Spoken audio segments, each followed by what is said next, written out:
says on air. Are we on air? No, not yet. Ready? Mm-hmm. Sure. Going live. How's it going, everybody? What up? People. Some people. People of the internet.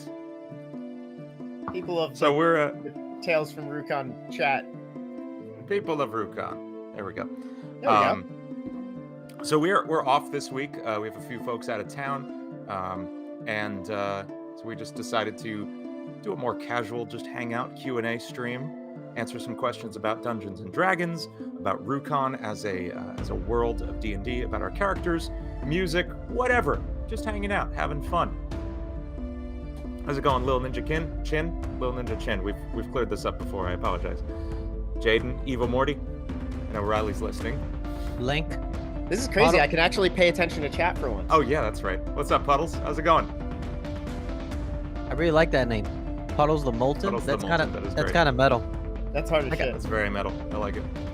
It's like, have either of you seen the movie Keanu? No. The Key and Peele one with the cat? Yeah. No. Yeah, it's like there's a great like sort of character introduction where it's like, yeah, man, you got to go see Cheddar. And fucking Key's character is just like, Cheddar. What kind of name is Cheddar? And then Peele is just like, yo, you won't name yourself something like Cheddar unless you can back it up. This dude's probably hard as shit. That's it. Puddles. That's Puddles. it. Like, absolutely. So yeah. So we're here hanging out. So basically, talking about if you guys have any questions about Dungeons and Dragons, about music, what did you say?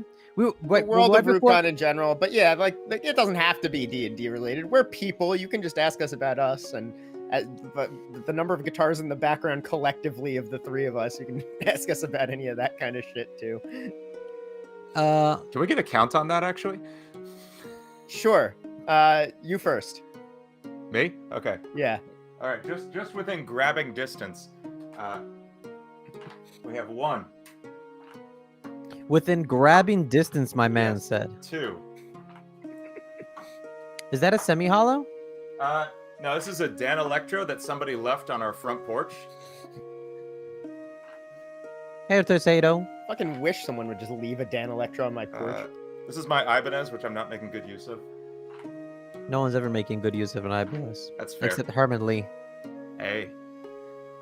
Fender Bass 6. Okay, I have one of those. All right. It's a Right weird here. one. I love it. There you go. Dingwall, of course. Telly. Bass. But I also think I might own the same one. Tercedo no, has you a have the classic vibe. I don't have a classic vibe. Tercedo has oh my god. Tercedo has a question for you, Dane. What's up? Yeah, questions in the chat. We will answer all of them. Also, Jaden, I have been playing since I was 13 years old, so I've been playing, oh my god, for 16 years, and I still play like crap. I've been playing for 20 years now. I've been playing for 18 years next month. Wait, I are we think. talking about guitars or D&D? Guitars. Oh, okay. I think that's an assumption we made. Yeah, that's true, because we were talking music. Yeah, so guitar I've been playing for 18 years next month. D&D I've been playing around 17 years. I think I started somewhere around age 10. D&D, And- I think I've been playing for about a year, plus like 4 games before that. But barely before that. Okay, so what's your final guitar count, though? Oh, This is important. 1, 2, 3, 4, 5, 6, 7. There's a Carvin back there. That's 8. My grandfather's guitar is back there. That's 9. There's another crappy acoustic in there. That's 10. Here's another acoustic over there. That's 11. And I think there's 7 or 8 more in the closet back there. So I don't know. We're Cool. probably in the 20s. Okay, JD, how many are behind you? I got 1, 2, 3, 4, 5, 6, 7, 8, 9. And then 2 more that are not usable. 3 more? I think I have 2 more that are not usable. Like they got no nuts. Hey. Hey. No, seriously, they're missing the nut. Yeah. So that's about 12 guitars I have. Let's see. So I have my Ibanez acoustic, Falliger, LTD, Schecter, Agile, Glary, Schecter, Glary. Chanel, PRS. Oh, I have a Glary too. Yeah. Oh, here's a cool one. My first ever guitar that I just picked up from my Ooh. brother's house like 3 days ago. He found it. Nice. Very cool. So I'm gonna be swapping a whole bunch of shit out on this and basically turning it into a real Fender Strat. You were saying the but neck, right? We were talking about I'm swapping. gonna do the 21 neck. I'm to gonna 22. swap the Cool. pickups. I'm gonna swap the bridge and tuners and stuff. Yeah, so that's the 18-year-old guitar. Sweet. Then I have my Luna nylon, my Squire bass, my dad's Gibson acoustic, my Yamaha acoustic that is also missing a nut, and You have a Luna nylon guitar? Yeah. Can I see that? I don't think I've seen that one. It's currently missing its high E string Ooh, because pretty. I am way too lazy to change a nylon string. But, Very cool. But yeah, I love this thing. I love changing the strings on nylon guitars. There's something real tactile and peaceful that I enjoy about doing it compared to electric guitars because I don't know, there's something about the tying. There's something real tactile and like Yeah, that something is being a bitch. So I was hate gonna it. say I hate it so much. you know I what like- it is. Also, I have a very nice classical guitar, like That's which, true. That's which I have probably it. a $300 nylon. my all right. I'll tell you, my guitar is so expensive that my fucking tuning tuning gears are more expensive than your whole guitar Jesus. because Yeah, I that had to sounds about right. because the one that I have, the luthier that made it, he made it in like an odd size, and I had to get them custom made in Germany and then Oh mailed my to me. God. Jesus. But I have to tell you, these tuning machines are literally the smoothest, nicest tuning God, I bet. machines I have ever used in my entire life. They are just like, they tune. First of all, I didn't touch the guitar for like 6 months, and it was pretty much still in tune. It was maybe like, and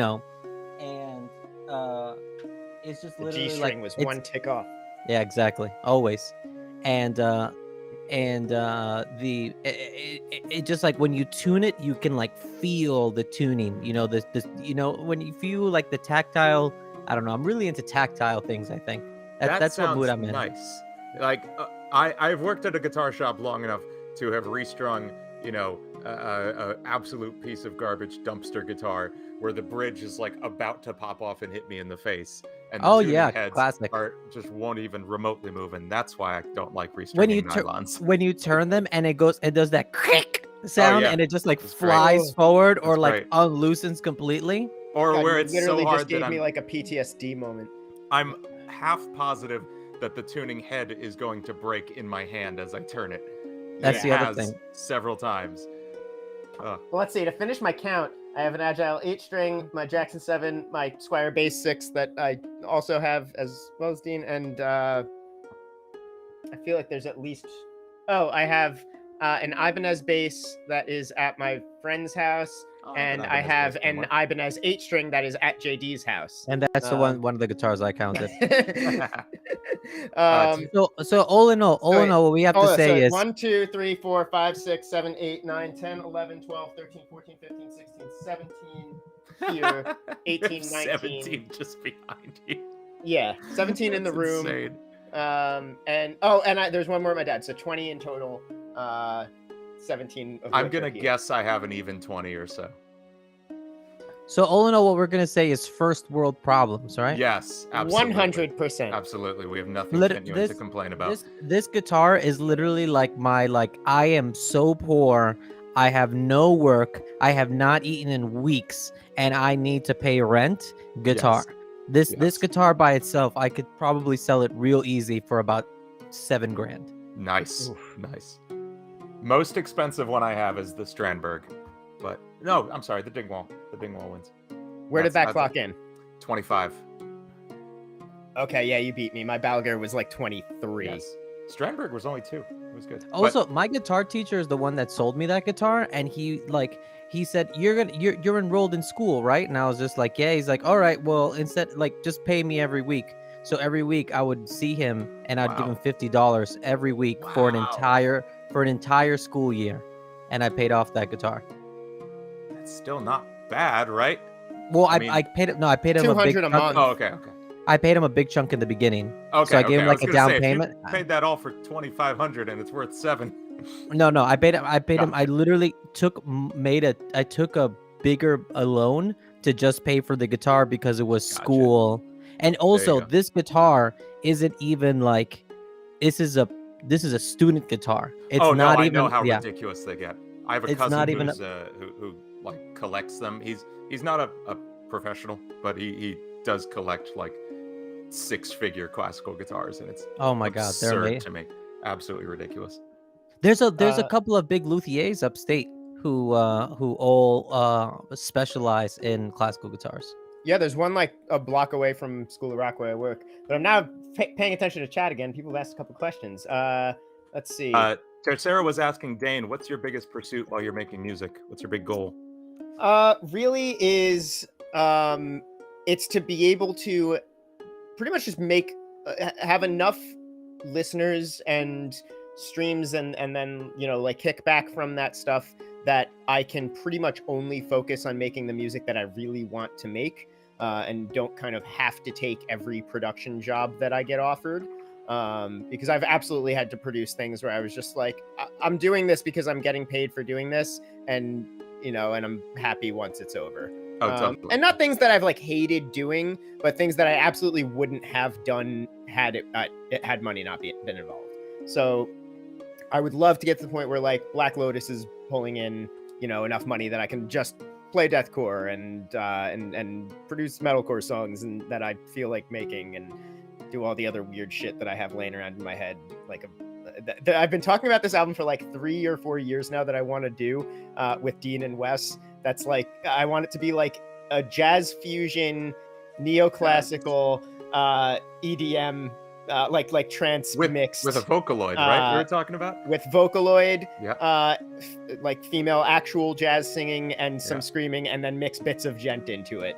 Yeah. Because it's the stupidest overall combination of things I can imagine, and yet somehow I can actually in my head hear like how these things are flowing with each other, but I just need you to show actually me what's in creating your head with something that like that mashed up and that scale is something I would just need to sit down and really fucking focus on for a long period of time that I just have not had since the inception of the idea. So eventually that's a thing that will happen, and I'll get Dean to play guitar and drums on it, and get Wes to play saxophone on it. But yeah, I want to be able to just do that kind of shit and have enough like income that I have the time to do that shit would be my biggest pursuit with making music. I think Jaden said, do we all have a favorite song to play? That description of genre that you just gave me, just gave me anxiety. Good. That's the idea. the goal. Like I'm just picturing what it sounds like to me. You remember that episode of 30 Rock where what's his name is trying to get an EGOT, which is an Emmy, a Grammy, an Oscar, and a Yes. Tony. So he goes and in trying to get an Oscar, gets every single type of musician for like the 20 biggest genres, and instead of trying to mix them together, he plays them all at the same time. So there's like a mariachi band, a DJ, a metal band, all playing at the same time, and he's like, "How can I get 20 of the best genres and play them at the same time? And it sounds so awful." That's what it sounds like in my head. I'm into it. No, I'm it's into it. not simultaneous. It's flowing. I'm all about cohesiveness in my songwriting, and I will make those things cohesive, even though it shouldn't work. Yes. Uh, Do we have a favorite song to play? Oh, God. I go through phases of different Yeah, songs I like to same. play. Yeah. Right now, my song of choice to play is Teenage Dirtbag by Wheatus. I keep playing it over and over again. I learned it, and I just keep... Teenage Dirtbag, baby. I love it. I'm here for it. Do I have a favorite? I don't know. At the moment, Collapse by Seosin is probably my favorite song to play. I had to learn it because we're doing it as part of the set list for one of the shows we're doing at my job, and like I knew it when I was like 15, but I like actually properly learned it this time, and it is such a goddamn fun song to play. The riffs are so good. I think at the moment that's my favorite. Dean. I was working a lot on Animals as Leaders Cascade, and I had a lot of fun with that. And then I just wrote a song that ripped it off as hard as I possibly could, and now that's my favorite song to play. What's up, Gargaduk? I don't necessarily like my favorite things to play are a lot of just like some random bullshit licks that I've come up with over the years that are my go-tos, that don't exist in any song but are like just playing those things makes me feel good again.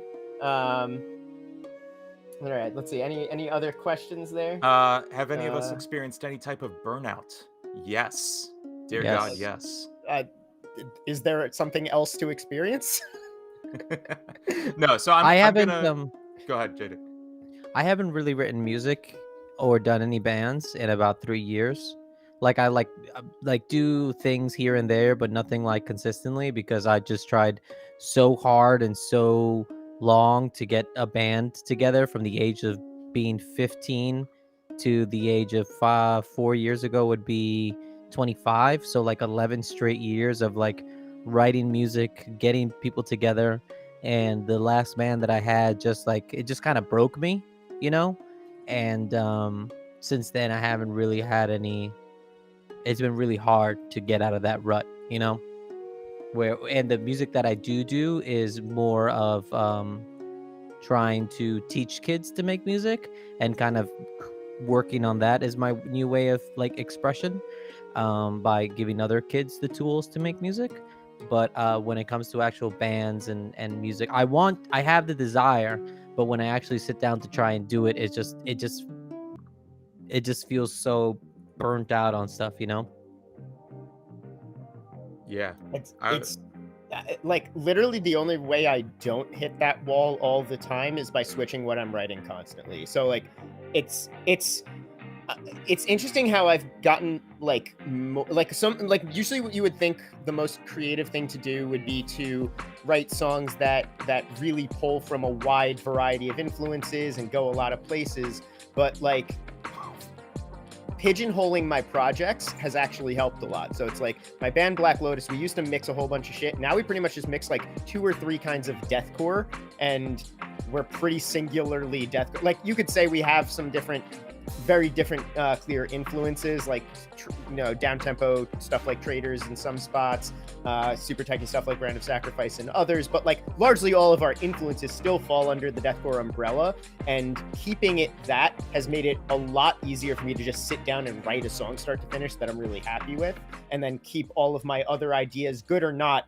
for other projects, because it's like they don't fit under that umbrella. And that's helped me not experience musical burnout as much, because it's like I'll finish a Black Lotus song and then just go do a completely different project. Unfortunately, that means I write so much shit that it takes forever to actually get any of it released most of the time. But Tales of Rukon, doing the music for that so far has been really good, because all of the songs are so different from each other in a sense. And there's so much, a million different genres. like even just within like battle music, like there's so many ways to handle that. And so that's kept me pretty fresh. I would also add that being in music school and like practicing a style of music that I didn't love for 4 to 6 hours a day for years got me bored of my instrument. You know, like I could do all that stuff, but it wasn't where my heart was at, and it made it become like a chore, having to pick up that instrument, and breaking that habit was also very like it's very difficult sometimes to pick up my instrument and not feel like, oh, I have to do this, you know, this is what, you know, I have to do. And though I learned so much and I became so proficient in my instrument, it still definitely was a grind that I wasn't present for, if that makes sense. Like I did it and I finished it, but it was also just kind of like, why am I doing this sometimes? And I hope to get out of it, you know, whether it's, you know, next week or a year from now, you know, I think, you know, things will change, but, you know, just keeping it real, you know.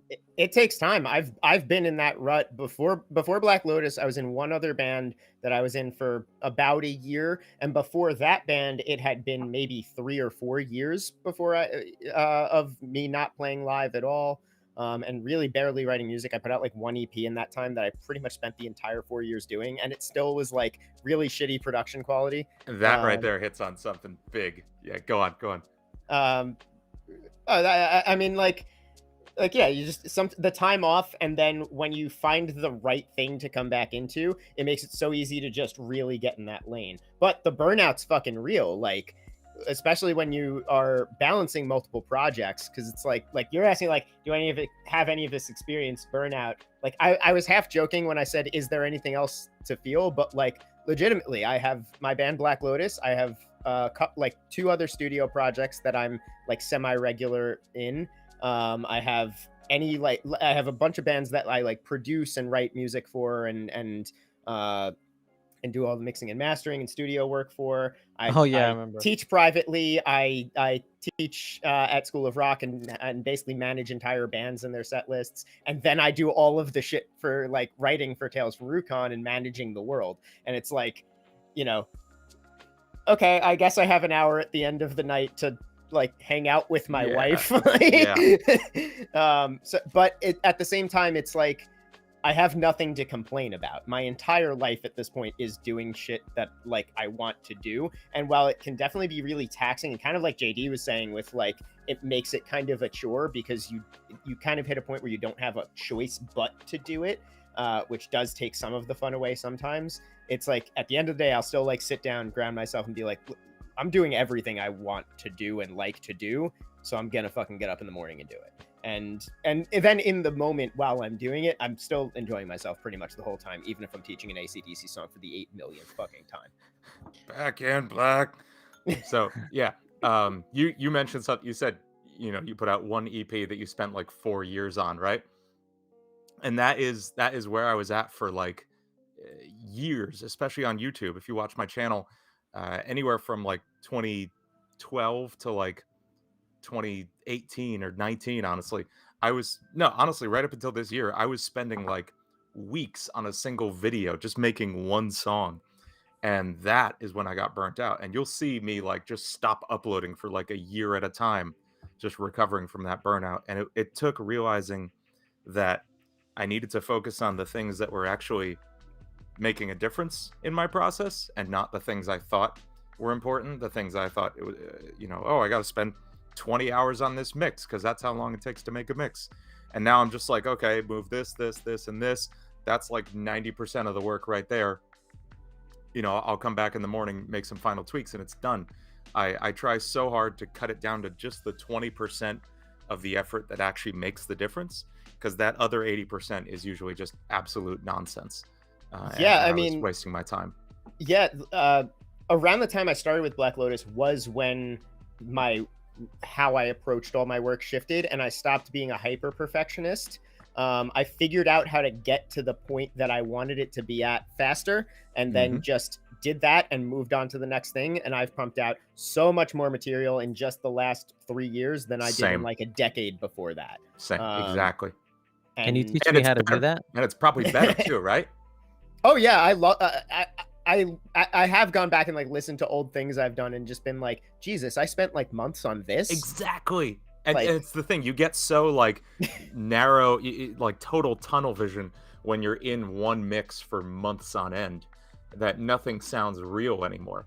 Whereas if you're coming into everything with fresh ears, you're always going to be on your A game. That's it. I just took a long, hard look at my process and figured what's the 20% that's the most annoying part to me. For me, it was recording live drums and having to edit those. And it was just doing these elaborate, ornate mixes. And I was just like, I'm just going to throw a limiter on there, do 1 or 2 EQ moves, and try to get it right as fast as I can. And if I don't get it right, it won't. There's like this survival instinct that kicks in when you try to push yourself that quickly. That it's like the worst case scenario is my mix isn't as good as the next guy. Like, that doesn't mean the product is bad. Right. And accepting that has been so goddamn helpful. And it's way better to have another mix out there than to have 1/10 as many mixes that are maybe 5% better. But yeah, actually, here's the difference. Because you lower your standards a little bit and put out 20 times as many mixes, guess what? You finished 20 times more mixes than you would have, and now you're 20 times better as a result. Yeah. So because you spent less time perfecting everything, you actually got more practice in. That's like it. I think it would almost be funny to go listen to the I Am the Antagonist EP that I put out back in like 2016, and which I spent like 5 years on pretty much, just on these 7 songs. I think it would be funny to go back and listen to that and just be like, you know, realizing how quickly I could hit that same mix again, or that like my fucking template right now that I just open up is already a better mix. Absolutely. And it would be funny, but yeah, Templates are everything. Templates are everything, man. I work entirely from them. Let's see. I need to get my template game together. I'm really bad at it. I haven't adjusted my templates since I got off of my Mac onto my PC, because literally since I got my PC, I just want to play video games. That's fair. Because I'm just like, oh my god, I can play video games all the time now, and it looks so good. But also, as for your it's all within context of what you're doing for your music. Like your tracks are going up on YouTube, so like it's not a CD with like high fidelity audio. Your shit's I do make tweaks before they compressed. go to Spotify. Yeah. You know, they're getting compressed anyway. So like you just need to get out what you need to, and the rest is going to be gone. So right. Plus, it's a video medium. The audio is only half the experience. So if I was putting out a CD that was going to be the only CD I put out this year, and it was going to be something that just had my name on it for the rest of my life, of course I'll spend more than a night on it like I do on my YouTube videos. But I think that same concept applies of like, boil it down to the most important 20%, and you'll get way better results than if you get just up your own ass about it. Which I would say funny. So like the thing that stopped me from getting kind of back into the YouTube game, because you were saying like you'd go a year without uploading, and I want to say my last YouTube upload on my own channel is about a year and a half ago. Yeah. And I think it was my cover of Bury a Friend. Yeah, that I did I remember with Bobby. Yeah. And yeah, that was a minute ago. That was last year. Yeah, it was a year. That was like last May or something like that. And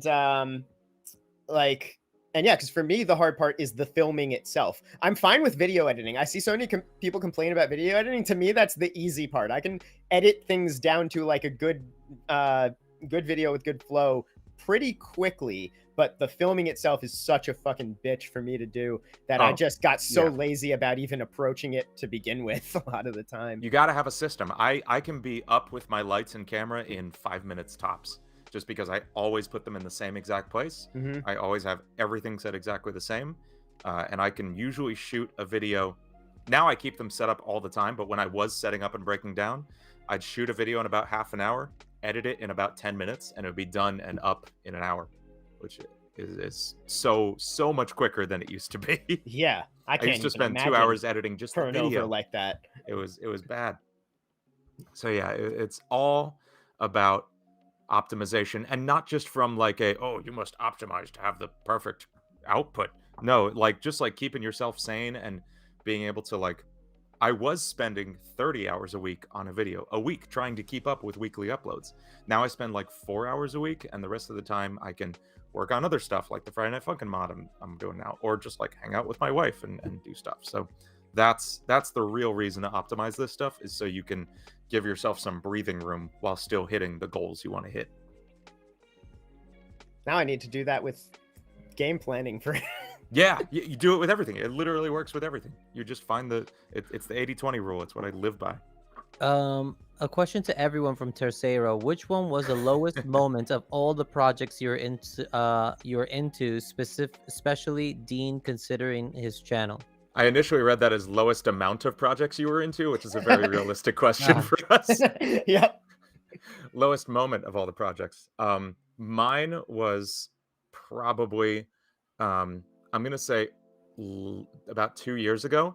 I was in like 2 or 3 bands all gigging, and I was trying to do my YouTube channel. I was working a full-time job, and I was teaching about 50 kids a week.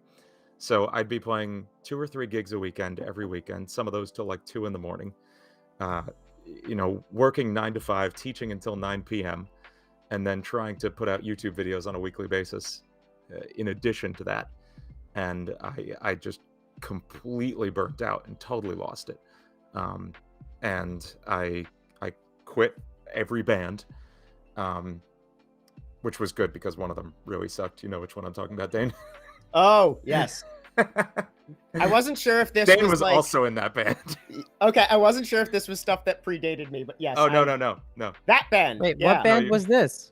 Dane and I were in a 80s hair metal cover band. Wait, Dane, you were also in this band? Yeah. Very briefly. That's Oh. the reason that I own this Charvel. Yes. I literally was like talked into buying a guitar I'm sorry. to play in the project. Not by Dean, by the drummer. Oh God, I'm so sorry. Talked into buying a guitar for the project. You and, got talked into buying a guitar by a drummer?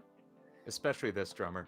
yeah, Yeah, he was- a he was- drummer of an 80s hair metal band. You let them convince you of anything. If it makes 'Cause any more none of- sense, that drummer is a used car salesman. Okay, know what?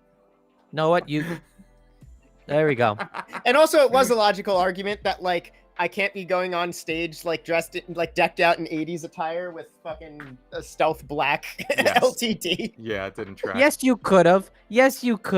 That's Yeah. that. If fucking Randy Rhoads was still alive, 100% he would be rocking the fair. all black That's ESP. absolutely true. Let's go. Come on. What do you think Randy Rhoads would look like today? He'd maybe. I I was thinking feel shaved from- head. I'm thinking shaved head too. Yeah. Really? I'm thinking Zach could work. Wild-ish, Yeah. but a little bit more toned down, not so like See, I bikery. don't know. He Yeah. never had that biker vibe. Like No, I'm not No, saying no. biker vibe. Just like I don't think he'd be still See, I- trying to look like it was the 80s, is what I'm saying. Yeah. I feel like he'd be more Steve Vai. Yeah, Maybe. well, I would say a mix between Steve Vai, like the adult contemporary vibe of Steve Vai, Mhm. with the hard rock edginess of adult Zach Wild. I could see that. Like, What's up, Beanie Boy? Mhm, kind of like a Tony Iommi, but a little bit Okay. like tighter clothes. Okay. mhm. Anyway, you're right there, Sarah. If Randy Rhoads was alive, you would. Jesus Christ. I So love anyway, that was my low straight up point. humor That's like me. that. Shit. All right. So, do we have any more questions? My lowest point was recently. Oh, that's right. Only yeah. Dean. had a lowest point. I shared. This last year was really rough for me. I didn't do anything, and I was in an especially like negative mindset about everything, and I didn't know what I was doing. And my girlfriend was excelling in a new field, and I felt like it put a lot of pressure on myself to be doing something, and I was just like absolutely miserable about it. And I remember I finally was trying to do something, and I made like a TikTok video, and it got 12,000 views, and all of them were people just shitting on me. And they're just like, "Oh, you suck at this game. Play the game for real. You don't know what you're talking." I got 12,000 views and Fucking over hell. 100 comments from people just dunking on me. And I wish that I had surpassed it. And I got a lot of followers too, but I also like it like broke me where like everyone was just like loving her and then just like shitting on me. And it was weird to have like success on a video. Like 12K views on a TikTok was awesome. Great. Yeah. But the fact that it was all from people making fun of me felt really bad, and I wasn't doing any music, I wasn't doing anything, and it kind of kept me from wanting to put up content and stream and stuff like that, which I don't even know. Like, I love doing like this D&D stream is like I love doing, and I'm so excited to be doing this, and I feel like I finally have a content way to put stuff out there that I'm like really excited for and want to watch grow and work and build on. And I felt that way about my video game stream for a little bit, and now it's not so important to me. Now I just kind of stream for fun, and when I play, it's not like the most important. I'll put out some TikToks every once in a while just to like practice making TikToks and things like that. There will be soon a Tales from Rukon TikTok channel. Is it up yet? No. I need to figure out. Okay, what happened well, with it will that. be up soon. If you have not yet joined our Discord, you could join our Discord, and when we have the TikTok up, we'll put up a notification, and we're also gonna have an Instagram and a Facebook page where you can go see stuff. So my professional teaching life is now is starting to grow, and I feel like I'm going into a new world with that. So I'm looking forward to it. But I sometimes wish that I hadn't let that negative comments and all that hatred that was brought on to me while I was maybe if I hadn't already been at such a low point, it wouldn't have affected me. But I was so like bummed out that that it was just so, it was like kicking me when I was fucking down, Mm-hmm. Yeah. and I was so proud of the video I made too. But yeah, I've been there too, Tercero. So 7 years, I haven't had a drink, but so yeah, but now things are on the upswing right now. We're getting this D&D thing going. I'm going back to work. The pandemic is somewhat in a better place, but in a complicated place, but definitely way better than bodies piling in the streets. Mhm. So we're on the upswing. We're on our way up, and I think that's we got some positivity and some brightness coming up ahead of us. So I'm pretty excited, looking forward to that. Hopefully the worst is behind us at this point. Absolutely. Damn, I was so focused on listening to all that I wasn't thinking of the lowest point. Probably like 3 weeks ago, Jaydee, when you dunked on my fucking son. I don't know. It's a not at 3/4. Wait, what happened? Oh, I wrote like a tavern song that I thought was fucking great, and I sent it. I was just like, hey, just give me some feedback. Let me know if there's something you think should be added or whatever. And Jaydee was just like, bro, this is bad. And I was just like, wait, what? Like that wasn't the comment I was expecting. And he was just like, what time signature is it in? Didn't we had like a white dress, blue dress conversation about the time signature? Yeah, and it was like I was and for the record, I have had like multiple people since be like, what, is he crazy? This is clearly 3/4. So I feel validated and don't feel as crazy. But it'll probably never see the light of day now. Thank God, it was terrible. Self-conscious about it. But now let's see. So an actual lowest point in my career as projects. I'm not sure, because I mean, there's kind of natural highs and lows that happen to all of these things. So like in terms of like real like devastating moments, the first one that comes to mind was a band I was in leaving my senior year of high school, called the Arms of Atlas. And some of the Arms of Atlas material is actually now Black Lotus material, which is fun. But we had written a full-length album and spent like, this was before I was a music producer. So me and the keyboardist of that band, who's a good friend of mine, who also was like an amateur producer, we sat and just like the two of us in his bedroom over the course of like probably almost a year, just recording and re-recording these songs and attempting to mix these songs. And we actually got it mostly to a place where we were happy with it. And then his computer died and we didn't have any of it backed up. And we lost like a year's worth of process, and the band just broke up. We were just like, nope, that's it. Like, we're not coming back from that. And people, please back up your stuff. It's so easy. Sign up for Dropbox. Sign up for Backblaze, backblaze.com. Oh my God, it saved my life so many times. Yeah, now I have my stuff on clouds on clouds on clouds. Yes. But like, this is, I'm old, so this is back when that wasn't like the regular thing to go do yet. So yeah, that was one of the big lows, because that was a band that I was really happy in for a while, and that was the thing that just killed the band. And so that was definitely a big low for me. But then the next one is probably that like 3-4 year gap I had between bands, where it was like I was just working shitty job to shitty job, that minimum wage bullshit, whatever I could get, because you just need to pay the bills. And like, and I kept, I'd leave one, go to the other, because it seemed like it was a really good opportunity. Then you get there, work there for a month or so, realize it's also a shitty place that you're not going to grow in. And it was just like, but it just takes up so much of your time that you don't have the time or money to be able to invest in a project. And it's like, and then finding good musicians in certain areas is like pulling teeth. And like, so I was just, basically just depressed working shit jobs for 4 years and not being able to play anywhere and not being able to find anyone to actually play with. And like I think I went 6 months without even using this computer room, where it basically turned into a storage room, which is wild because now I'm in here every goddamn day. And I was really what pulled me out was the drummer from my brother's old band had hit me up, basically just like, hey, like, I could, the group I'm in just recorded a little demo, I wanted to toss it by you and see what you thought.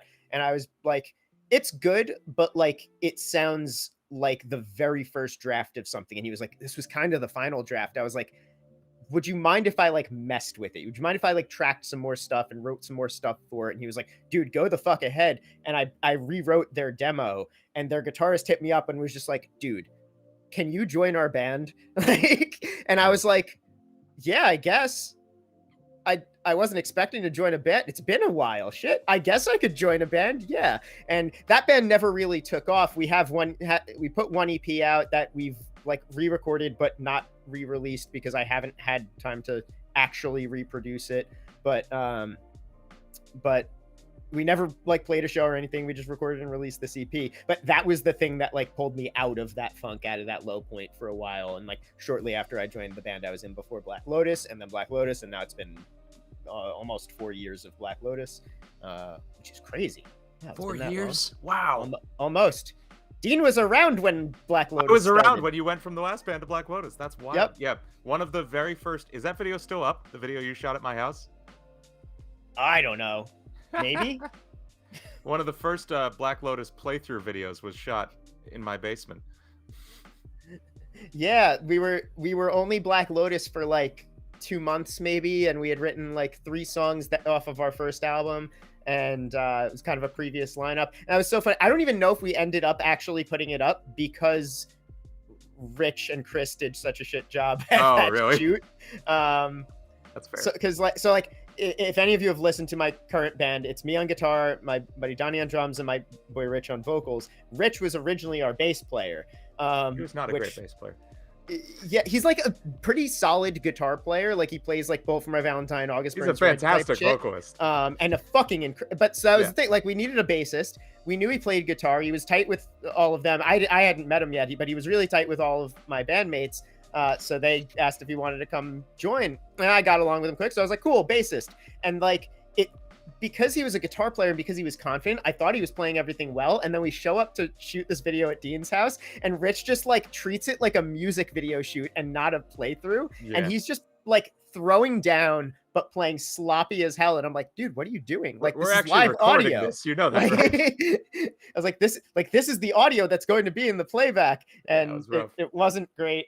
And my other guitar player had just learned the song like a few days prior and didn't have it totally down yet. So there were like a couple spots where he wasn't super tight. Yeah, it was rough. And so yeah, I don't think that video went up because of that, but it was fun. It was a great experience for us to learn what we were doing at that point. And then to shortly after be like, Rich, why the fuck are you playing bass? You're a god tier vocalist. Do that. And then he did the 2 vocalist thing for a while. Yeah, we had 2 vocalists for a while because of that, but then one of them eventually stepped down to work on his business. Still awesome friend though. And I think we're in our strongest, we've reached, Golden Frieza.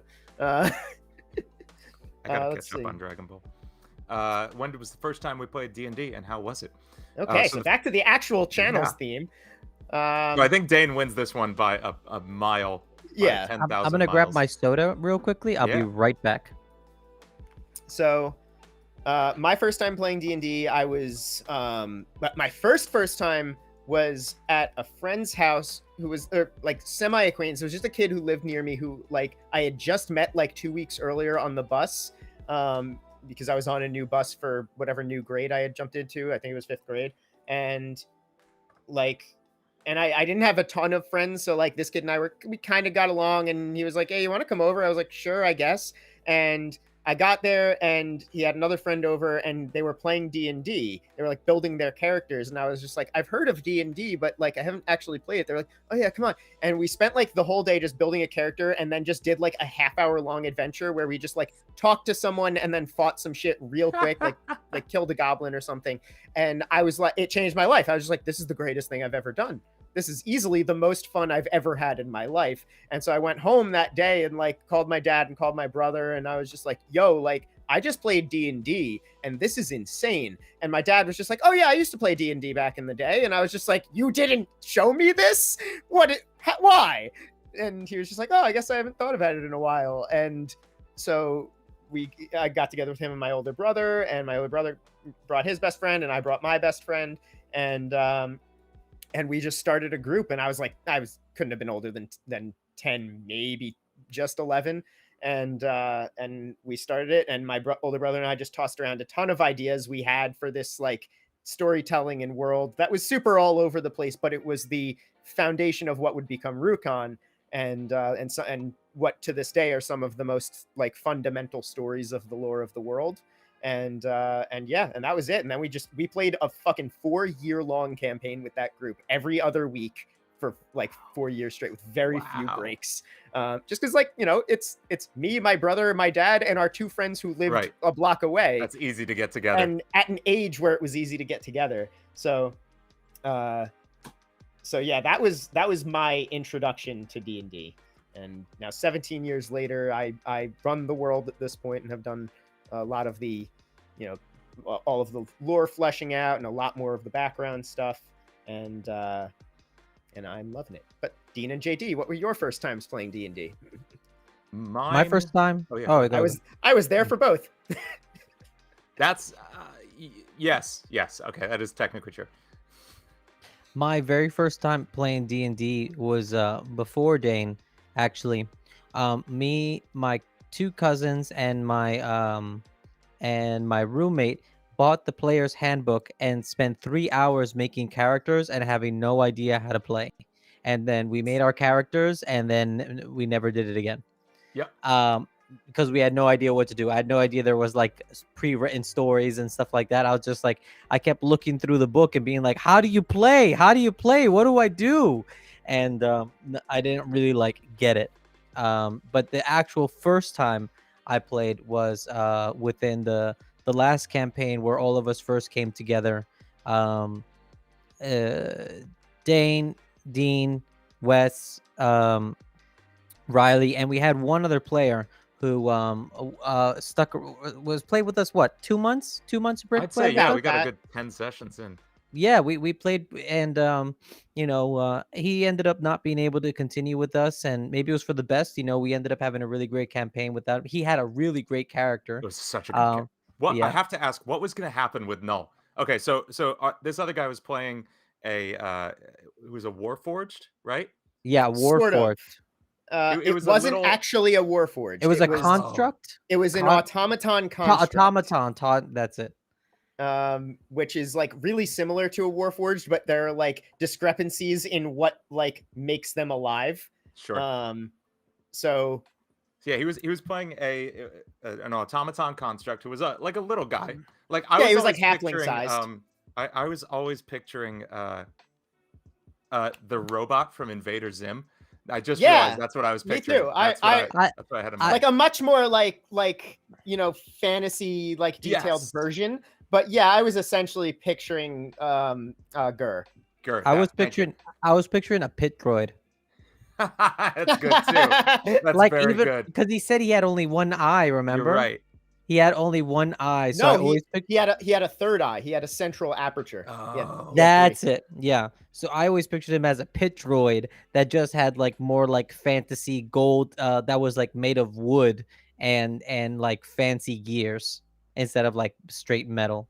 So yeah, I do believe he was straight metal. He was around long enough to have a thing with your character, Jaydee. Oh yeah, he and I created a backstory for Null. Yeah.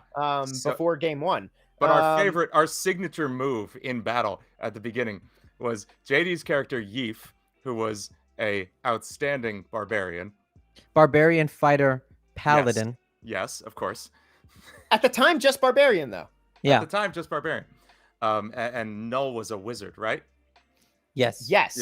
Yep. So Null would just look to Yeef and say, Yeef, yeet, Null. And then Yeef would just pick up Null and chuck him into the heart of battle. and Null would cast Fireball or something crazy like that. And then get out but of it. not before physically making contact with the enemy, as Yeef, a very high strength character, threw a being of metal at an opponent, Yes, which is caused basically damage. yeah. So weapon. Null's physical impact from Yeef's throwing would cause damage, and then Null would cast some bullshit. Yes. So that was good. What was going to happen with that character? What was the end point of his story? Because he had some stuff. His arc would have been when you guys went back to Lyria, and you would have discovered that he was, because he was amnesiac. He had only been like aware for about 2 weeks prior to the start of the campaign. Only knew that his name was Null, and knew how to speak, and that was about it. So like Rick played him like like a literal child, which was great. Yes, it was wonderful. It was such a good dynamic. And so Null, you would have figured out that Null was a Lyrian sorcerer, or a Lyrian wizard rather, who was like specializing in building and Warforged and other automatons, and during the invasion was mortally wounded and attempted to do a soul transfer, but died during the process. Man. So it was an incomplete soul transfer. Oh man, that's good. That's really good. That's very good. And I didn't end up writing a whole ton more for it, because he left when he did. Did Rick know that? Yeah. Oh, okay. That was Rick's story. That was Rick's story. Yeah, he and I worked that out really together. That's such a good. That's we such gotta a have him on for a game sometime. That'd be fun. Yeah. By the way, I also there was more to Yeef's story that never got fleshed out that I wanted to do. Do you mind if I mention it, Rook? Well, I'm not sure, because these characters aren't gone, so I think you plan on fleshing out some of these other stories in short quests and one shots and stuff between arcs. So the way, I guess, and so the audience is aware, the way I typically plan my campaigns is kind of like in seasons, like a television show. And so each season has its own arc, but then all of the seasons together fit into the greater arc of the campaign. And I don't consider do too Game of much Thrones. Kind of. And so I don't do too much completely unrelated stuff. I'll occasionally do a side quest day or something like that. Or I'll include side quests that are available in whatever city or town the group will go to that are completely optional. But the overall mission of wherever they're going to be is going to be something that it progresses the overall campaign pretty much all of the time. But I break it into these seasons, and so each season still feels like it has a major arc and a major climax at the end.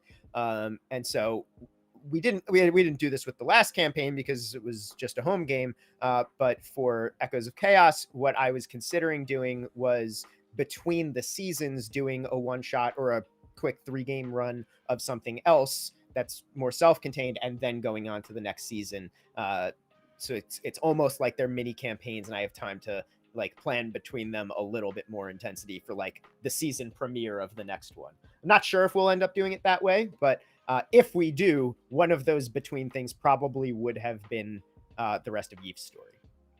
I'll give you a quick little tidbit. So you know how Yeef was raised alone in the woods? Yeef wasn't alone in the woods. Dun dun dun. And hilariously, that's not at all the part of Yeef's story that I was planning on expanding on. So I actually the campaign that I was running simultaneously to ours, I saw one of the players at the party last night, and he was just like, "Oh, we never got to finish that story." And I was like, "Yeah, at this point, everybody's kind of doing their own thing, and I'm so busy, I can't really run like a big campaign like that anymore." And I pretty much told him the whole storyline. I had literally, when I was explaining the whole storyline that I had out, I had like a year and change worth of story that I wanted to. And I have this difficulty of like picturing this like big picture of what I want the overall arcs to be, but I was having a little bit of trouble kind of putting all the smaller pieces together, especially when they were missing major plot points that I was trying to do, and completely derailed my games. Like I was building like a whole underground network of tunnels for them to go to, and then the side quest that was going to lead them down there, they said, yeah, we're not going to do that. Yeah, they go fuck themselves. And I was just like, oh no. I'm That's when a getting manhole better. opens up beneath them and they fall into the tunnels. Yeah. Yeah, I was gonna say I'm getting better at planning multiple routes to get you guys to the destination, so you guys still can do whatever you want without completely derailing what Yes. I've set up. By the way, I'm Jaden has getting a better at that. Jaden has a couple questions really quickly. Yeah, Sure. Do you have any advice for making a new world and any tips for being a DM? So for making a new world, really, it depends if you're making it with a lot of time or if you're making it for like a new group of players, or if you're a new DM while you're doing it. If you're new to the entire thing, really starting small is the best thing. Start with just a small territory, maybe a little group of cities or something like that, and you give that territory a name, and write maybe the equivalent of like 20 to 50 years of lore. It gives you enough to make the game interesting and feel like something's there, without having to really bog yourself down with too many details to remember, and that, quite frankly, that early in the game won't really get touched on. Almost like, it's funny how little of what Rukon is getting touched on at the moment in Echoes of Chaos, because it's a new campaign with new characters. So like, if this was our first time playing as a group, what exists in Rukon outside of what's currently going on in the campaign would be such drastically dramatic overkill, but it's something that's been built organically over the course of 17 years. So to me, it's just it's normal, and I'm not adding any insane amounts of things. It's mostly just been the like physical work of like making maps and shit like that. Right. You already know this whole world. But yeah, like what the world is and what the lore is did already exist. It just, parts of it just occasionally need some more fleshing out. So as for starting your world building, it is just start with a small territory, start with a little bit of lore, and really, like, if you've never taken any creative writing classes or anything like that, just finding some templates for like, how to build a conflict, even just a minor one, and then side ones that can work around that for the characters to have to deal with, is really the best place to start. And then to bring that into tips for being a DM, is again, kind of start small. Don't give yourself too much to have to remember and do at any point, because the players will also derail it. So improv is such a key ability as a DM to be able to pick up. And it's honestly my weakest thing. I don't consider myself an amazing DM by any means. My strongest area is my writing and my world building.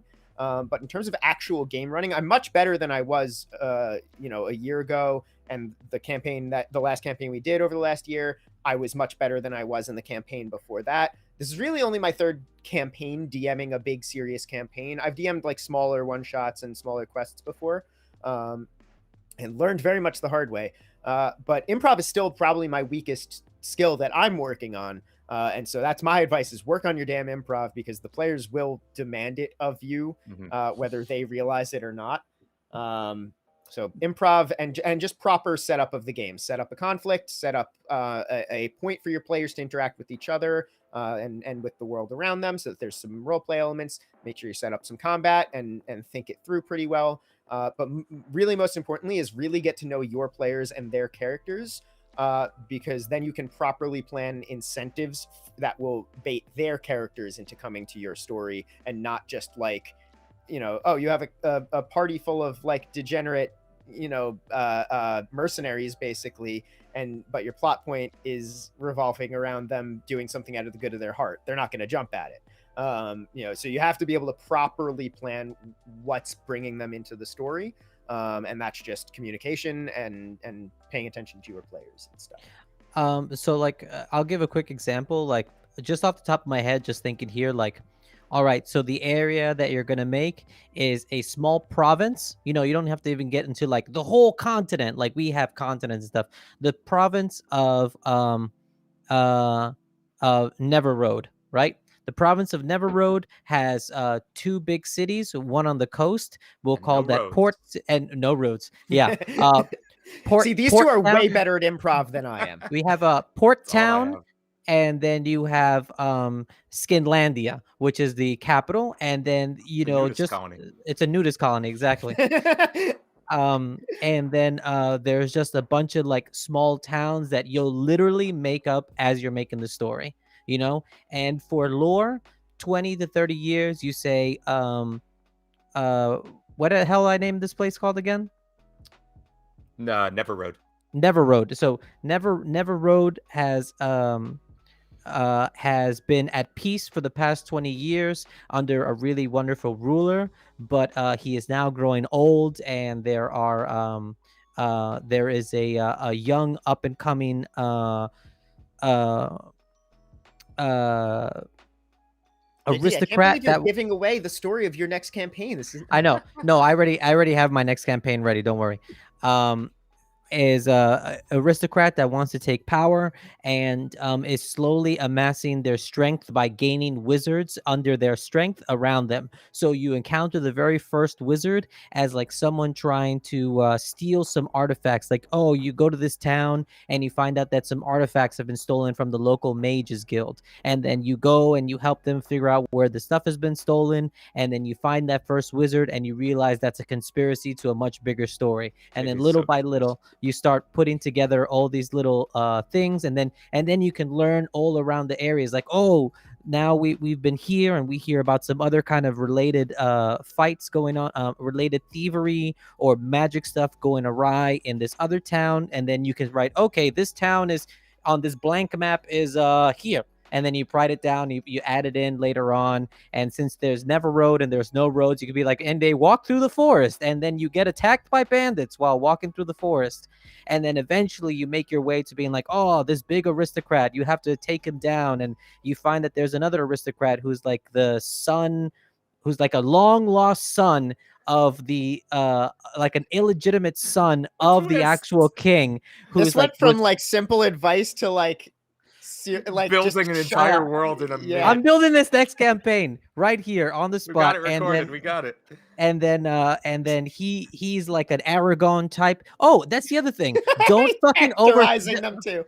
don't fucking overthink it. Literally just like find a movie that you like and be like, Yeah. I like this storyline, and just literally, like, if you want to fucking Scooby Doo it, you know, like just go find like some random Scooby Doo adventure and just copy and paste it, you know, and It's true, just there's change a a lot couple names. I was gonna say That's there's a lot like of merit to that. Like the original story that took place in Rukon, like the first thing my older brother and I ever came up with to build this world was the war that's been referenced as like having ended 20 years ago in the Echoes of Chaos campaign.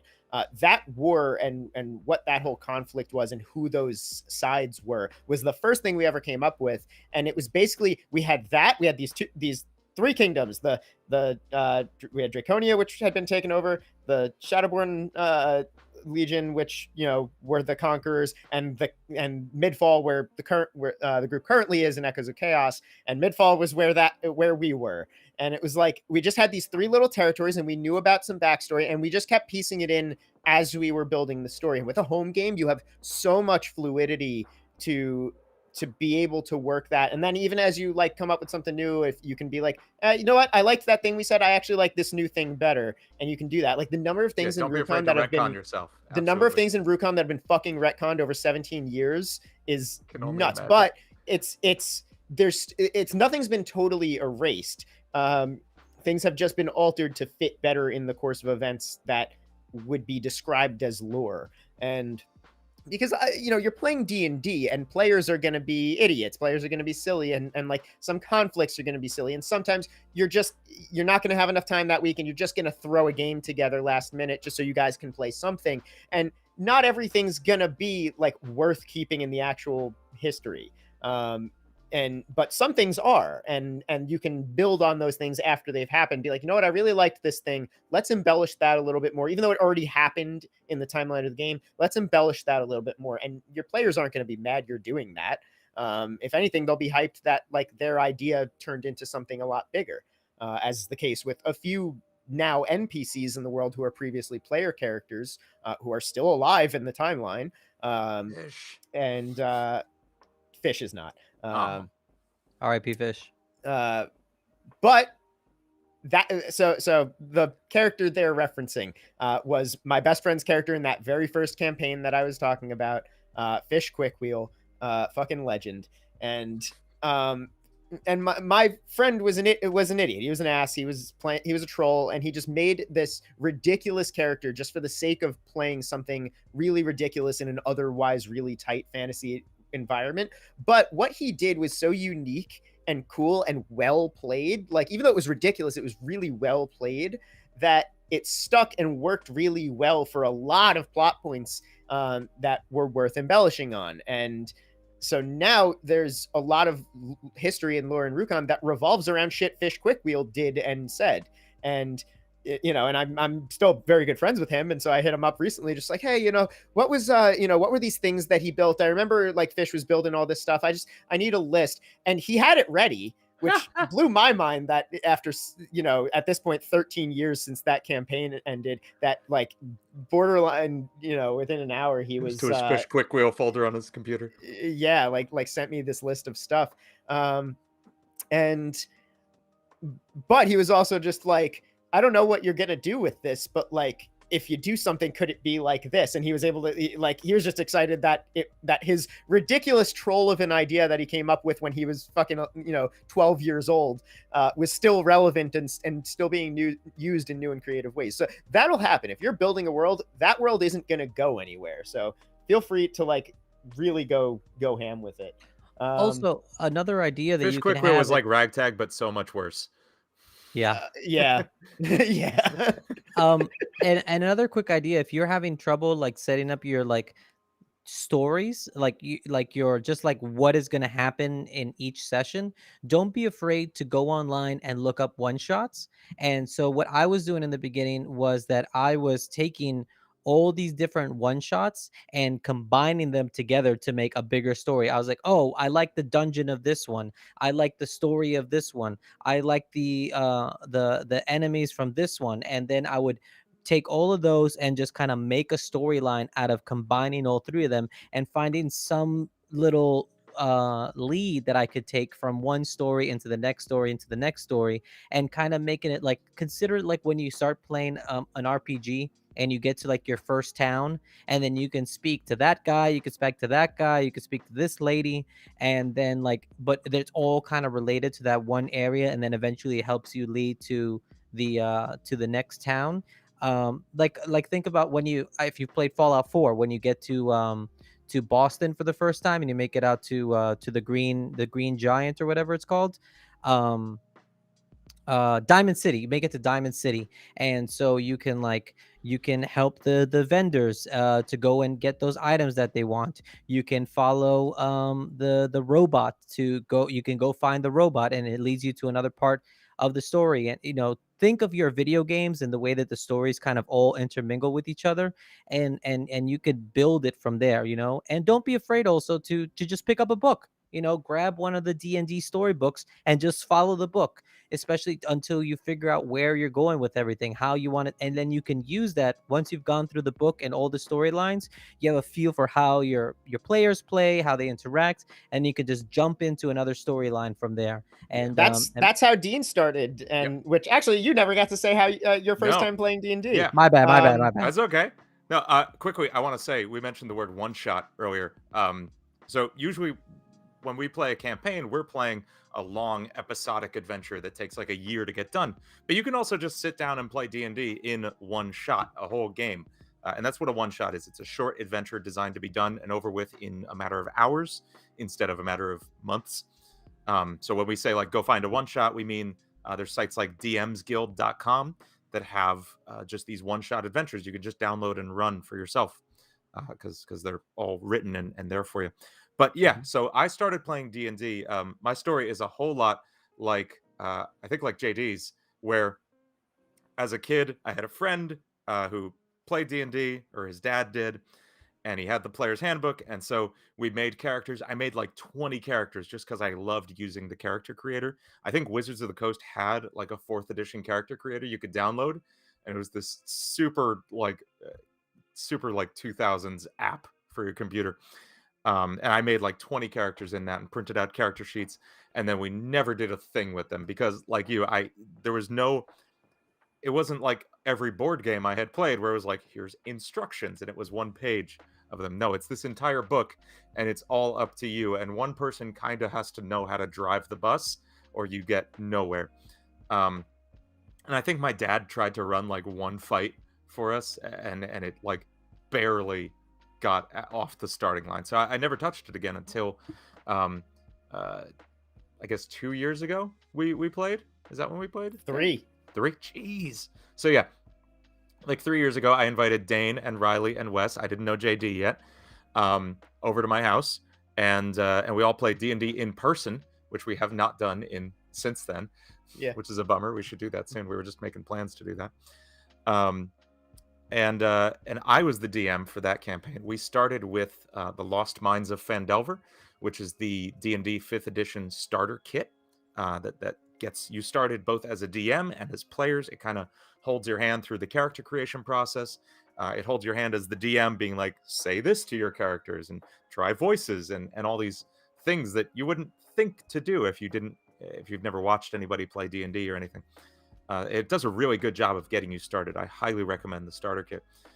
So we played through Lost Mines of Phandelver, and we got most of the way through that mission. I don't think we quite wrapped it up.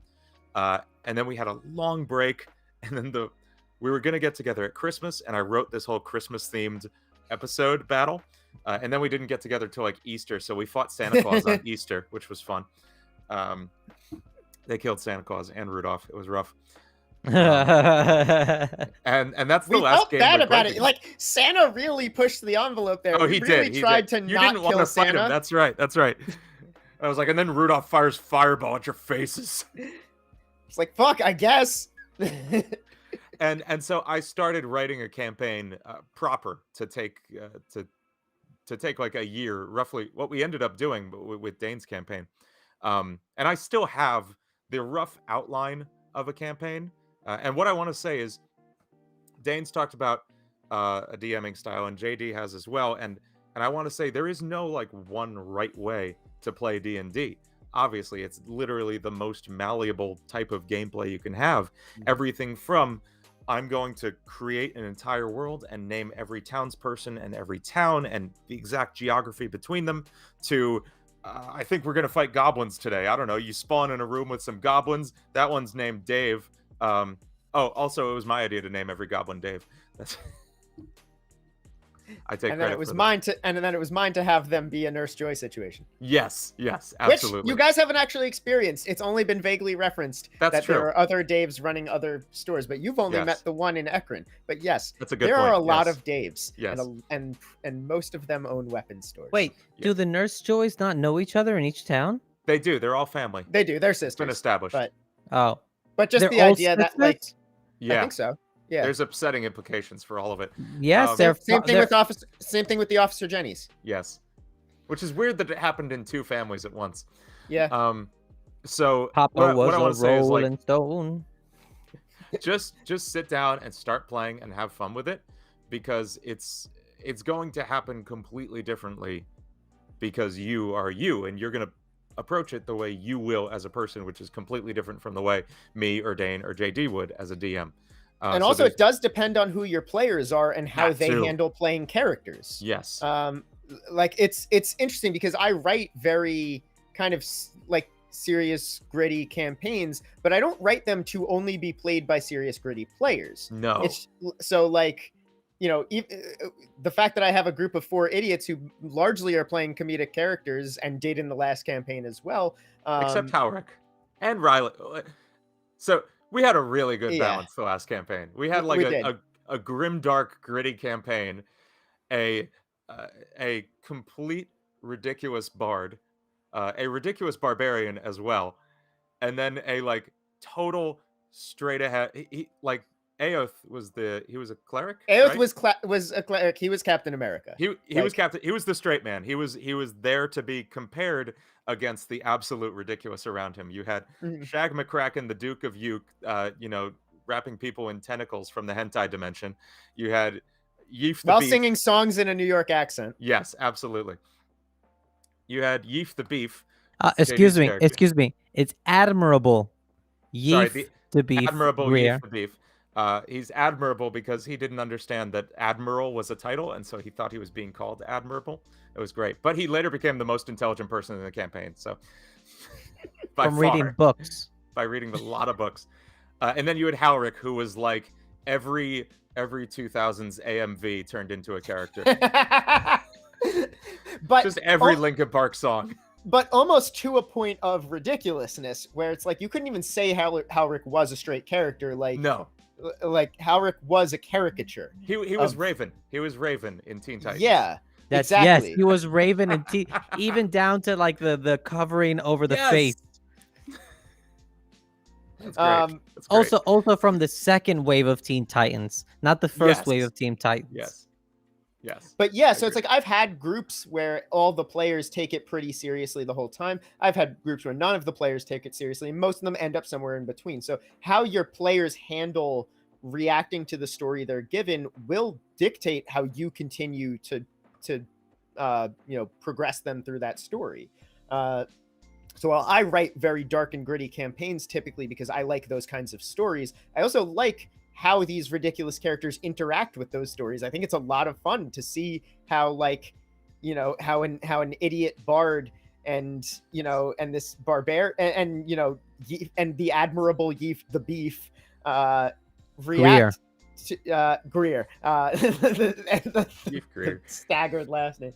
Or as some call them, Yeef Greer the Beef Greer. Yes. Not most. Wait, it was wait. Yeef Shadow Actually, Legends. actually, at the end, it was Paladin. It was Paladin of the Phoenix? Champion of the Paladin- Phoenix. Champion of the Phoenix, Admirable Yeef the Beef Greer. And also, it wasn't Yeef in the beginning. It was Yef. My name is Yef. That was like gonna be That's my right. whole That was shtick. the joke. That was That the was shtick. that. I Yeah, that can't was the believe shtick that in the was- beginning. And But then it got, I'm almost happy that it didn't continue like it did, because then it did still pop up once in a while, and when it did, it was absolutely fucking gold. There was also Uh, a great running joke where anytime Yeef would introduce himself, somebody would say, "That's a great name." yeah. But only when he introduced himself like that.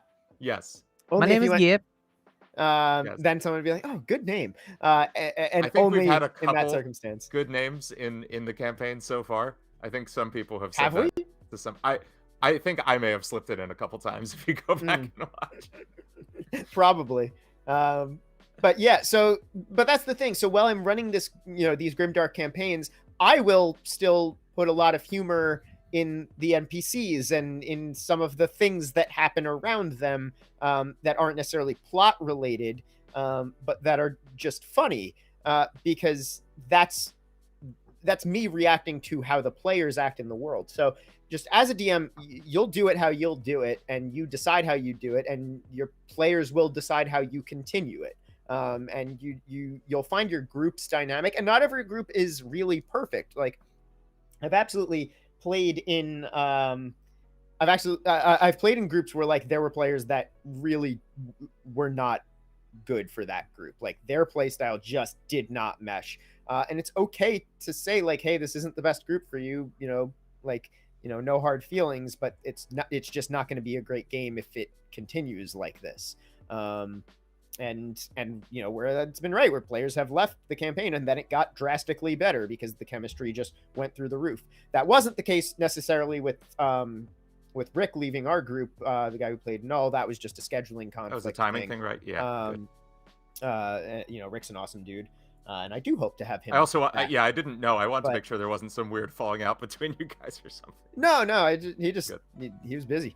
HVAC school. He's having a baby. That's awesome. I didn't know He's that. having a That's great. baby. Yeah. Yeah. Good for him. Also, one more thing I was gonna Oh, yeah. mention. We got another question from Tercero, Yes. Yep. which is our like our biggest Tercero. thing about ourselves, like the worst thing about ourselves, You like start with the dark personality speaking. questions here. It's a really dark question. But I had one more thing to say about this. Wants us to get vulnerable. One last thing that I also loved about our campaign was that we loved that everyone in the campaign was all about like power leveling. Like we Yes. all just want, like we did Yes. not care that like that that like we're just doing like 50 damage on like a single hit. We just wanted to be absolutely fucking wrecking shit up. Yeah, And I'm Yeah, such we a were huge min max to hell.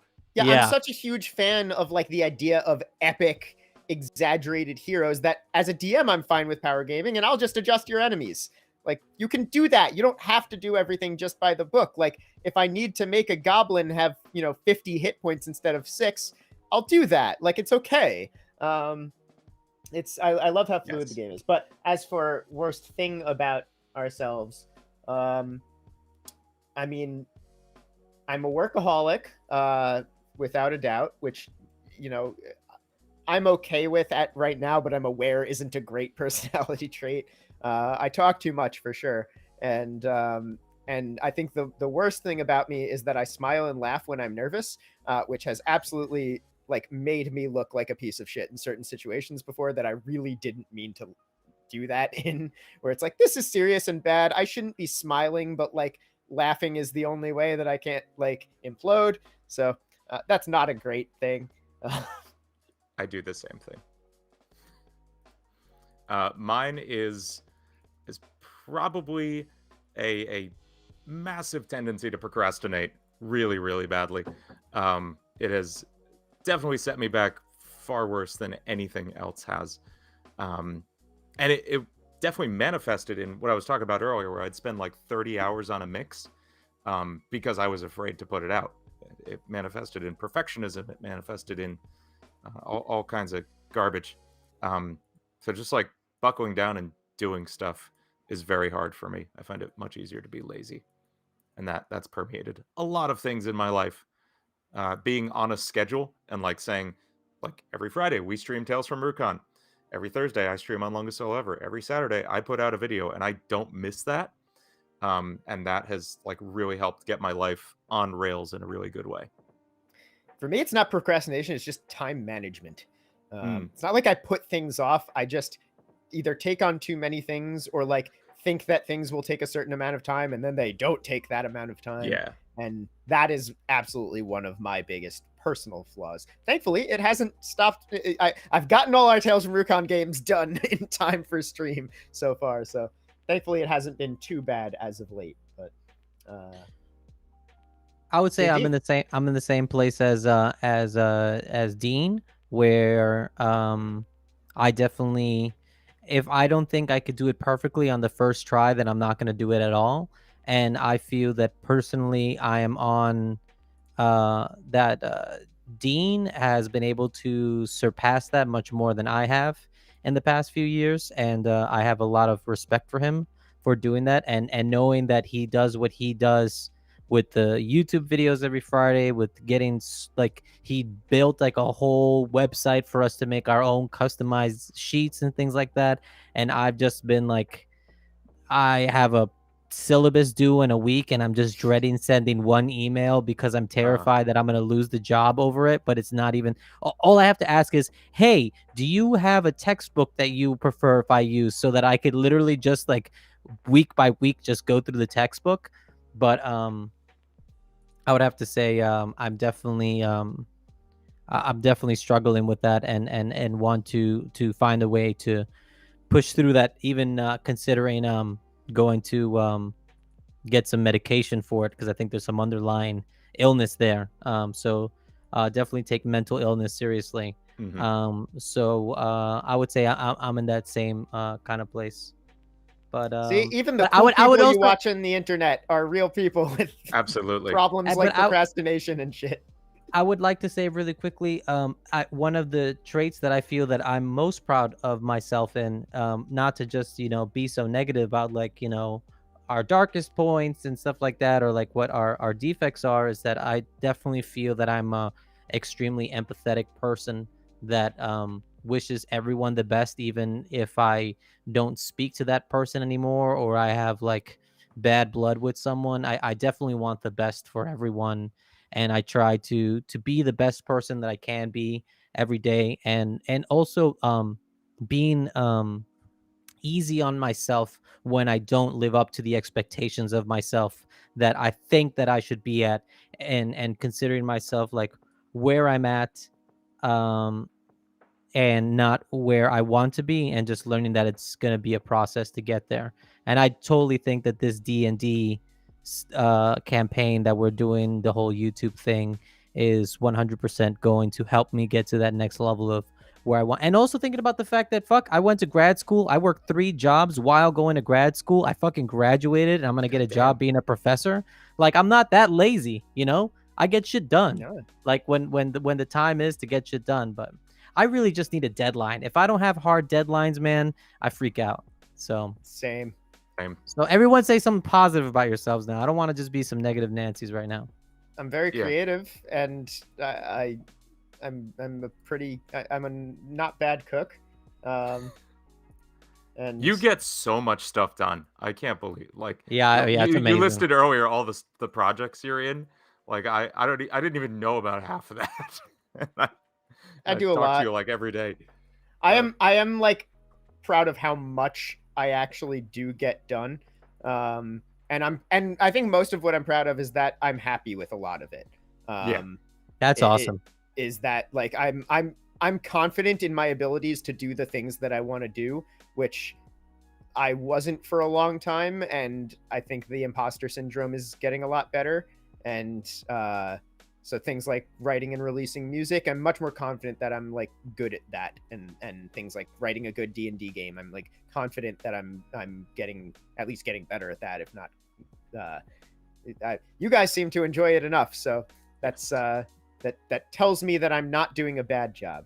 I'm gonna say mine is I'm really happy with my ability to figure stuff out when I need to.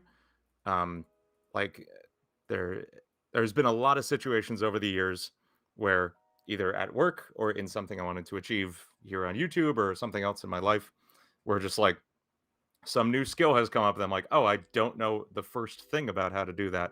I've never had a problem like seeking out that knowledge, like putting out a Friday Night Funkin' mod. I don't know the first thing about modding Friday Night Funkin', and I found tutorials on coding it and replacing the graphics assets and how to load your music into the game. And that's, I think, like the most important skill you can have in life is just whenever something comes up that's in your way, figure out either a way to solve that problem or a way around it, and you will get anywhere you want in life. That's me. You used to make that same hand gesture when you were Ragtag. Shag, you mean? Shag. Oh, fuck, I'm already mixing them backwards now. I know, right? Jeez. Yeah, it's funny how many things. I was gonna say, it's funny how many things look good on paper until you say them out loud and realize, like, oh, that. I'm gonna name my new character with several of the same phonetics as my original. Yeah. Mm-hmm. Or and like then having Thrag in this campaign too. Yep. Like that just keeps getting me. Who the fuck is Thrag? Riley. Oh, that's right. Thrag and Ragtag and Gallet and Gallet. Treg. Who the hell was? Oh, was Treg the guy from? Treg was the orc we had in the last campaign that we picked up, our buddy. Who I was just 100% picturing Carl Urban. That's right? Yeah, that was okay. Good. But in spirit, not in actual appearance. Yes. Yeah. I'll be honest. I'm although Treg was almost more of a stoner, like. I guess I still just pictured his character from Ragnarok, but I'm so when I read books, I am so bad about picturing like an original. I'm so bad at picturing what the author describes, and I will just find some character that I've seen in my head already, and just like with putting Gur in for Null, like I literally just pictured Gur in those situations. I don't think there's anything wrong with that. Yeah, I guess. Like when I read. I'm the opposite. I'm all about like creating the image in my head of stuff, and I don't reference other things enough, I think, and I should do it more. I'm glad we have character drawings now, so I can actually picture Ragtag and not just Old Man McGucket from Gravity Falls. We'll see you later, Jaden. Have a good night. Thanks so much for joining us. Yeah, definitely having the images has been a big help for me too.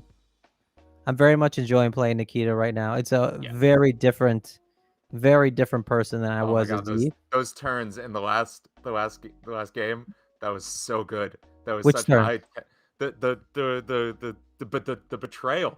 It was amazing. Oh, the betrayal. Yeah. Oh my god. I really went Wes out on and I the were limb. talking about that all day on Monday. We're just like, oh, I can't believe that happened. Yeah. It was so good. I really just wanted to. It just felt like that's what Dean wanted me to do. 100. Dane. It just felt like that's what Dane wanted me to do. He kept bringing it up, and I was just like, all right, fuck it. So- Let's. I didn't Did want or not want you to do anything. I just want you to be aware of what everything is that like there is, because Right, you guys you're- forget yeah. shit all the time. So that's just me like reminding you of what your options are. I don't want you to or not to do anything. That's up for you to do. Yeah, that was absolutely what Nikita would do in that situation. I mean, we don't know them that well yet, but that seemed very believable, and that tells us a lot Mhm. about them. It's so cool. Now I That's have good. to get good at role playing a whole new series of NPCs. I know. You learned Vasella, Vasella and Malara and Cormier. who was Yif's partner there? Oh, Bashak. Bashak. Shock. Yep. I got decent And, at her. Yeah. It's funny as a Birdman. DM that like incorporating the idea of love interests into the game, which is a very reasonable thing to put in a game where there's characters who are heroes. Like Yes. love interests is a very good story point to have. But that means that I need to flirt with my players. Oh, it's so much. They talk about that on the Adventure Zone, where everybody is either a brother or a father of another player. Yes. And the DM is talking like, look, I know everybody wants more like love scenes between these characters, but I'm not gonna role play making out with my brother. Like, I don't want to do that. I'm Yeah. sorry. Also, every time the father makes like a sex joke, like Oh my all the God. sons are just like, "Oh, Dad, you're a." That's great though. That's Yeah, very it is good. really great. But yeah, I Uh, had to like extensively flirt with Riley and Dean last Yep, campaign, yep. and a little bit with Jaydee. And that's why Shag wasn't really a horny bard, because I didn't see any fun in like playing that too much. No, what know? it was, you had a lot of sexual exploits from before the adventure Yes. that would No, come up. You had more than any of the other characters on the adventure Yes. too. You weren't a horny bard, but I like, never sought it out. It just kind of happened, which is how Shag Yeah. was. Because And you had a husband. Charisma. That too. He was married. Yeah. like you guys were more or less a polyamorous pansexual Yes, relationship, yes, so it absolutely, worked. Absolutely. And Pan Species. species. Yeah. Uh, Shag was uh, they were all Sha- sentient species, which is all legal, Yeah. and there was no All legal. perfectly acceptable in the world of Rukon. Yeah. Shag was married to an Aarakocra Yes. and was a halfling. yes. There's a halfling and a The Aarakocra, his nickname was blue jay. Birdman, and I had it in Shag's backstory that Shag did not know Birdman's real name when he married him, and to wit, I don't remember his real name. What was it? It was Zochik. That's Zochik. But yeah, it was great when Zochik got actually reintroduced in the campaign to like have Shag's backstory Yes. like converge on And then he him. exploded. It was a good send off, It was a good send-off. but Shag needed some character development. Yes, that's true. And Yeah. sometimes I'm an asshole of a DM. That's fair. But yeah, the first, like, you knew it was him, but you called him Birdman still, Yes, absolutely. and it was endearing. It was nice. Yes. My Birdman. No, it was more like, hey, what's up, Birdman? Hey, Birdman. How's it going? I'm glad you can still just go into Shag like Oh, immediately. Shag's always right here. Shag's lurking just beneath the surface, buddy. I can't do Yeef. I have to practice Yeef. I would literally practice Yeef for like 5 minutes before we would get on, because Yeef was just Yeef was It was my higher. name is my name is that's not No. Yeef. No, Yeef was down here. Yeah, there it is. This was I Yeef. guess you're right. Yes. So my name is Admirable Yeef de Beef Greer, and What I I liked have was this- even as Yeef got smart, he didn't. The voice. No, Didn't the change. voice did not change. That yeah. was great. So- it was great. Well, actually, in this book that I just read, Yep. And also, did you realize that I I like the just number of read times you did that gesture, even though you definitely didn't wear glasses. Yeef did wear glasses. There did? was Was no that explanation. established? There was no explanation, but I He- literally randomly just said that Yeef is wearing glasses now. I don't Yeef is sitting in a corner with his glasses on, and I never explained where the glasses came from. I just That's started great. saying that I had glasses on while I was reading. That's fantastic. Yeef would sit with a barrel of beer in the corner and just sit and read by himself, Yes, and like very take good. books from one town to the next town, and And Yeah. I'm so excited for more of the lore of the world to start expanding itself in the actual game for people to Absolutely. experience. Because, like, you guys don't even know like how like there is Tolkien-esque levels of lore to Rukon I know. I that don't know it. already I don't even know exists. that much. That's great.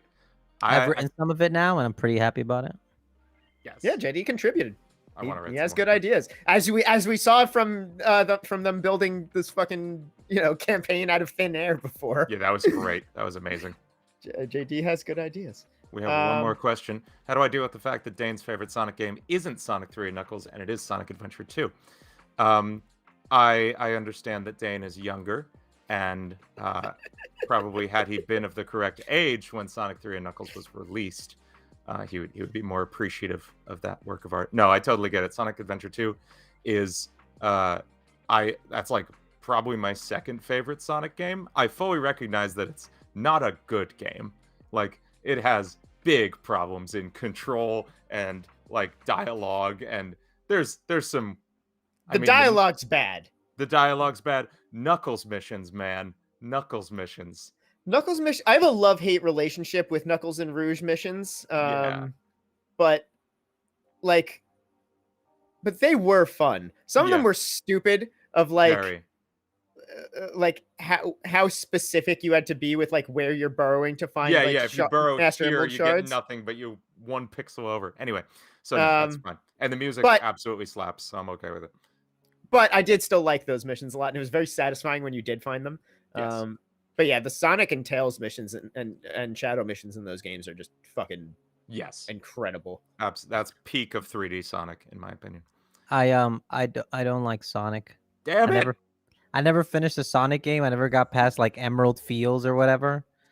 And I suck at most of the old ones. I much prefer playing Donkey Kong Adventures. That's fair.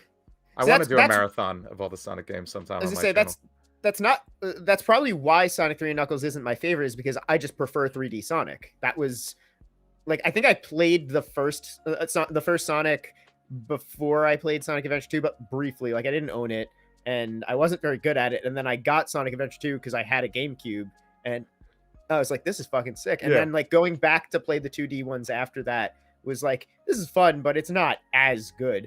Plus, nothing has touched the Chow Garden, man. Like, Absolutely. the Chow How have Garden they was not made a freaking Chow Garden app for the iPhone? They right. would sell billions. I have no idea what you're talking about. There was a mini game in Sonic Adventure 2 where you'd raise the most adorable little freaking creatures, but you had to grind for the stuff for them in the regular levels of the game. So you'd run out, play a bunch of rounds of the regular game, come back to the Chow Garden, and raise your adorable little creature. And it was wonderful. It was great. There was like And lore to the Chow Gardens. There was a which lot great. of lore like to the Chow Garden, which existed in this completely separate like continuity from the rest of the game. It was truly bizarre. Like, all the characters in the game, like you be Sonic, who's like, this nice loving character, but you'd also run in there as Dr. Eggman and Shadow, who's like the fucking living persona of a grimdark fanfic. Actually, Halric wasn't Raven because Raven didn't actually want to hurt anyone. Halric was Shadow. You're right. You're absolutely right. But I feel like in visual presentation, Halric was very Raven-esque. I guess, yeah. Awkwardly standing and very hooded and hidden. Mhm. Anyway, Would fit very Chow well in Garden the was cast just of The Matrix. yes. Speaking of which, somebody posted a friend of mine posted a scene from this movie I'd never seen before called The Perfect Score, which is from like, I don't know, 2003 or something. But it has Chris Evans and Scarlett Johansson talking about how they're going to rob some place or bank or something. And at one point, Chris Evans is talking about Scarlett distracting the guards or something, and it pans over to her. It goes into a dream sequence, and she's Trinity from The Matrix. but because it was released in like 02, 03, you know. Mhm. But more importantly, it's Scarlett Johansson beating up a bunch of dudes in a leather outfit, and Chris Evans is talking to her, and it's literally just Black Widow. It's Mhm. very, very funny to me that happened. Anyway, Uh, I gotta run. This was fun. It was. Yes, it was fun. Hold on, let me. Tercero ask one more question. Do you like shipping Shadow and Shrek like Dean secretly likes and said? God damn what? it, Tercero. I told you that in confidence. I don't ship anyone with Shrek. No. I guess I ship Fiona with Shrek because that's like I don't know. I only saw the Reasonable. first two, and the first one is iconic, and first one the is second iconic. one had some pretty fucking great scenes It too. did. But Did. but I don't ship Shadow with anyone. He is a hedgehog. I actually make all the bar maidens in my next campaign to only be the lady from Shrek, the big lady. That's the bar Wait. maiden, and that's the bar maiden in every town moving Yes. forward. Wait, are That's you that's talking? my you also Dave. have a Nurse Joy situation? Is that what you're Yes. saying? Yes. Wait, are you talking about like the like Shadowrun campaign you want to do? My Say next yes. campaign? Yeah. Yeah. God damn it! I wanted to play a womanizing vagabond in that one. Perfect. You could hey, you could do it with her. There's nothing stopping you. Yeah. That's great. Yeah. That's very good. All right. Hey, Norberto, we're actually just finishing up. I'm so sorry, Yeah, just- Norberto. You can watch the whole thing out. Do you have any questions, Norberto? Yeah, really quick. We'll ask one or two questions before we got to dip out. We are talking about Yes, we are talking Shrek. about Shrek. All right, that's your first question. Now you have a second question. You have 2 wishes left. as we now like all silently just like put all the pressure on Norberto, just looking Yes. at the chat. Norberto, one of us. I'm pretty sure One Norberto just of finished us. driving like 8 hours too. Because I think he Oh, just came rip. back from vacation. But Nope. All right. Nope. Well, we're out of here then. Okay. okay. Anticlimactic last No, question. that's answering okay. them. All right. I Have a think great that's night, for the everybody. best. Yes, that was good. That was good. All right. Bye, everyone. Thank you for coming and hanging out. The next stream is going to be back to regular this Friday at yes. 7:30 Eastern Standard Time. I will specify that this time. Yes. Yeah, so see you then. Hop in our Discord and hang out with us more there. Yes. Have a great night, everybody. Bye-bye. Have a good night, everyone.